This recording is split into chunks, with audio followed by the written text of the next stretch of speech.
On a dreary day, Wendy sat across from Elaine's pristine desk, watching her supervisor skim through the promotion packet with calculated indifference. 5 years of forfeited weekends, skipped family meals, and relentless overtime were distilled into a 20-page dossier that Elaine barely acknowledged before pushing it aside. "I admire your dedication," Elaine said, adjusting her sleek glasses. "I've carefully reviewed your submission, and while your performance is satisfactory, I don't believe you're ready for senior leadership. Maybe in a year or two." The word satisfactory landed heavily, like a weight dropped between them. "I've consistently delivered the department's top client satisfaction scores," Wendy replied. "I single-handedly revived the Lawford account when others had given up. I haven't had a full weekend off in 3 years." But she only offered a tight smile and a nod, a polished mask honed in corporate life. "I appreciate the input," she said. "We're aligned then," Elaine responded, glancing at her watch. "The Ellison proposal needs your focus today. They've asked for extra metrics before finalizing." As Wendy collected her belongings, Elaine was already engrossed in an email, her disappointment already dismissed. Passing the corner office that should have borne her name, with its expansive window and glass door, Wendy felt a shift. In the parking garage, she sat in her car, staring at her reflection in the rearview mirror. The woman staring back wasn't defeated or enraged. She was strategic. Starting the engine, she made 2 pivotal choices that would alter everything. She'd cancel her planned vacation and stop drafting the daily operational guides. Unbeknownst to her colleagues, the office's flawless system was about to falter without its unseen cornerstone. Before I share what unfolded next, if you've ever felt stuck in a job where your worth goes unnoticed, hit that like button and subscribe to my channel. I post weekly career strategies that could transform your professional path. Now, let's dive back into the story. My name is Amelia Carlton, and until that moment, I was Meridian Solutions' most dependable employee. Not the most prominent or best paid, but the one keeping operations seamless while others claimed the glory. I'm meticulous by nature, with a near-perfect recall for systems and workflows. Raising 4 younger siblings taught me to preempt chaos, a skill that translated effortlessly to corporate challenges. When I joined Meridian 5 years ago, I inherited a disaster. The prior team leader had left abruptly after a clash with leadership, taking all procedural know-how with them. No guides, no handover notes, not even system passwords. The department was in disarray, with clients ready to walk and no clear fixes. I spent 3 months unraveling every process, working past midnight to decode spreadsheets and rebuild client records. I crafted comprehensive manuals for every workflow, color-coded, indexed, and impeccably organized. Elaine, my boss, never bothered mastering these systems. Why would she when I managed everything so effortlessly? "You're a born troubleshooter," she'd say at reviews, pairing the praise with a modest raise that never reflected my impact. The company had recently secured a major deal with Ellison Enterprises, a client generating millions annually. I'd nurtured that relationship from scratch, staying late to align with their overseas hours and mastering their industry. Elaine attended 3 meetings, mainly to take credit during executive briefings. Every morning, I arrived at 7:30 to prepare Elaine's briefing notes for her 9 o'clock leadership meetings.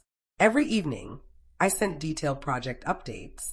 In between, I resolved issues before they escalated. The morning after my promotion rejection, something shifted. I arrived at precisely 9 o'clock, not a minute earlier. I skipped the briefing notes, responded only to emails directly addressed to me, and ignored the rest. When a supplier issue arose, I routed it to the correct team instead of fixing it myself. By noon, 3 colleagues stopped by my desk, visibly puzzled. "Amelia, did you catch the email about the Lawford scheduling mess?" Peter from accounts asked. "Yes," I said, continuing to type. He lingered, expecting more. "So, can you sort it out like usual?" I looked up. "That's actually procurement's responsibility." I forwarded it to Diane. His brow furrowed. "But you always handle this stuff." "I've been advised to stick to my assigned duties," I replied with a faint smile. "I'm showing I understand my role here." By 5 p.m., I packed up and left. No overtime, no work taken home. On my drive, I canceled my cabin getaway, the first proper break I'd planned in 3 years. I'd be there when the system inevitably buckled. That night, my phone lit up with work alerts. I muted it and baked cookies with my daughter, Elena, a rare moment we hadn't shared in months. As we chuckled over lumpy dough, a burden lifted. "Mom, why were you home early?" Elena asked, licking batter off a spoon. I paused, unsure how to explain office politics to a 10-year-old. "I realize my time's precious, sweetie, and I wanted to spend it with you." She grinned. "Can we do this tomorrow, too?" "Definitely," I promised, ignoring my buzzing phone. The next day, the cracks were evident. The Ellison client demanded urgent tweaks to their implementation plan, changes only I fully understood. Elaine tried leading the response, but floundered without my usual detailed notes. "Where's the Ellison customization guide?" she demanded at my desk by 10:30. "In the shared drive," I said calmly. "Under client implementations, as noted in last month's meeting. There are hundreds of files." "Which one exactly?" I opened the folder. "It's called Ellison Enterprise Integration Complete Process Documentation, organized by module, tabbed sections." Elaine stared at the 200-page file, barely hiding her dismay. "Can you just deal with this? The client's waiting." "I'd love to," I said, "but I've got the quarterly compliance review this afternoon. I can tackle Ellison tomorrow morning." Her jaw tightened. "This can't wait." "Understood. Should I reschedule the compliance review?" "It's due to regulators today." She stormed off, heels clicking sharply. That evening, I silenced work notifications and took Elena to the park. Watching her swing, her laughter echoing, I was fully present for the first time in years. At home, I glanced at my work phone. 79 missed calls, voicemails ranging from bewildered to frantic to livid. The Ellison team was threatening to cancel. 3 systems had glitches, all detailed in my untouched guides. The compliance report remained unfinished. I set the phone aside and slept soundly. The next morning, I arrived at 9 o'clock sharp. The office was chaotic. Colleagues darted between rooms, Elaine gestured wildly on a video call, and the regional director's assistant paced nervously. I settled at my desk, calmly prioritizing my tasks. "Where have you been?" Peter whispered, eyes wide. "Everything's collapsing. Elaine's been trying to reach you since yesterday." "I left at 5 o'clock, I said evenly. "My contract hours are 9 to 5 o'clock. "But the Ellison crisis," he stammered. "They're ready to walk. No one can figure out their changes." I nodded. "That process is complex. It's all in the guide I wrote last year." "No one can understand your guides without you," he nearly shouted. Before I could reply, Elaine's assistant appeared.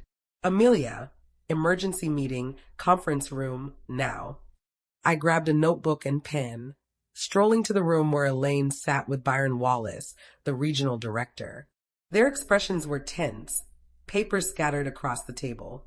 "Amelia," Byron said, relief clear in his tone. "We need you on this Ellison issue."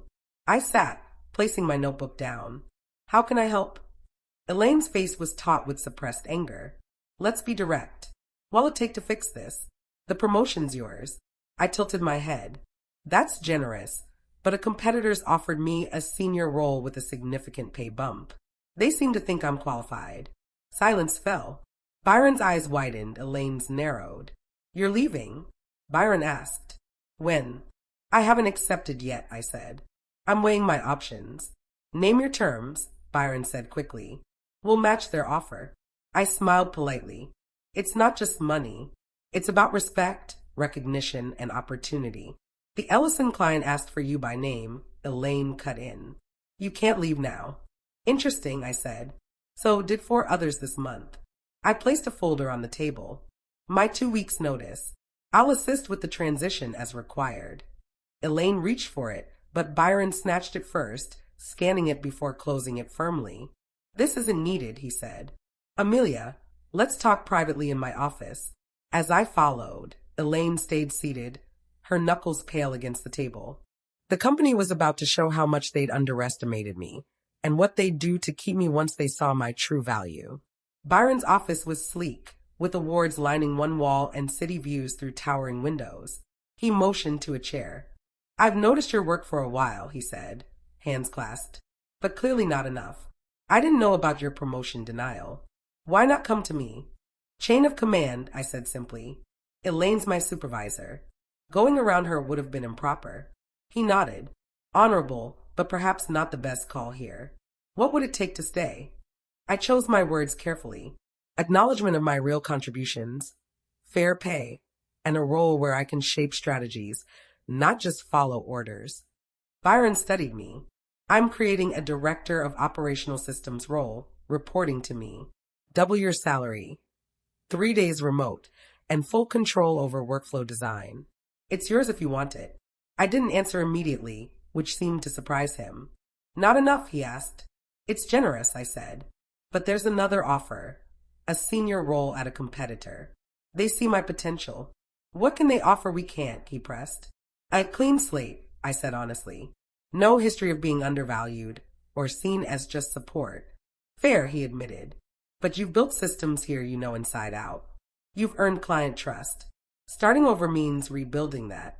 He was right. 5 years of expertise wasn't easily replaced, but neither was the sting of being overlooked. I'll think it over, I said.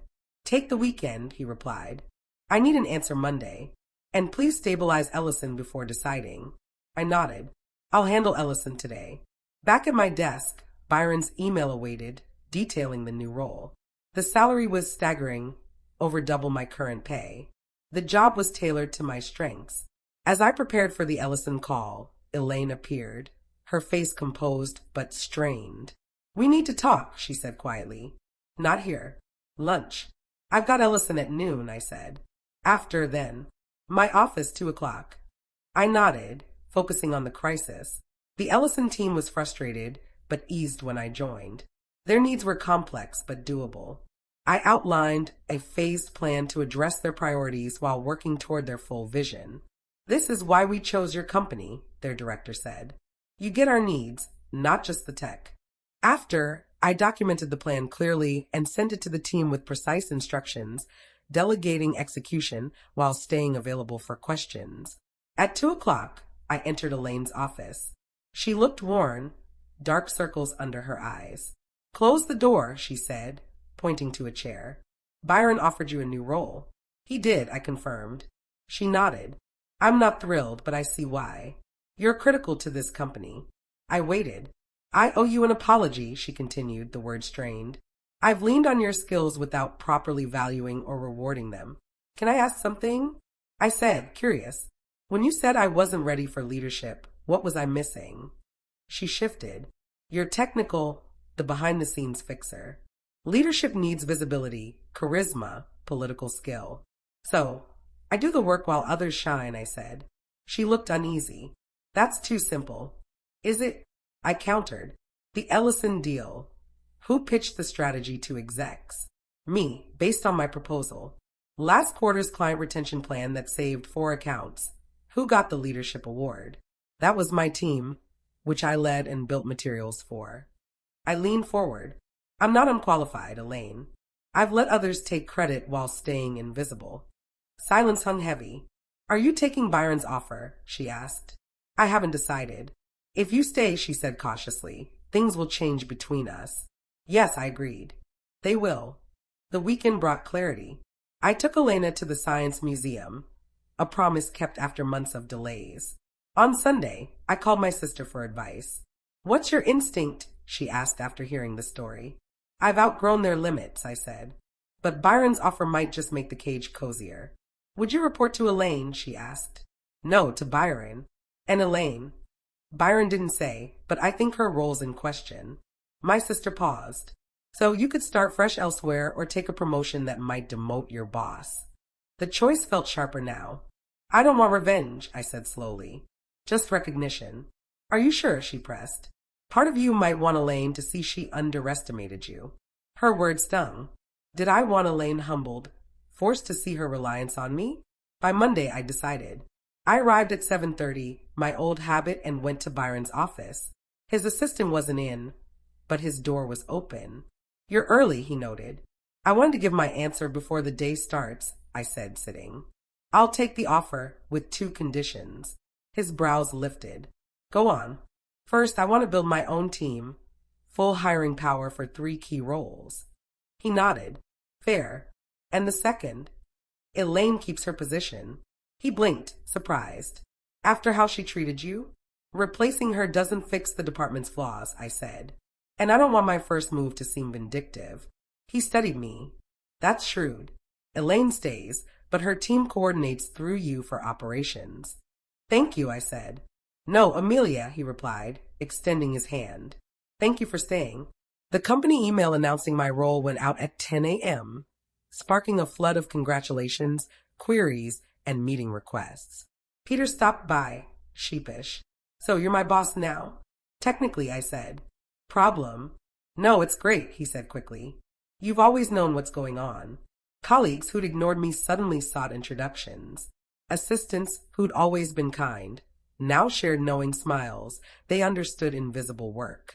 Elaine avoided me until late afternoon, handing me a folder.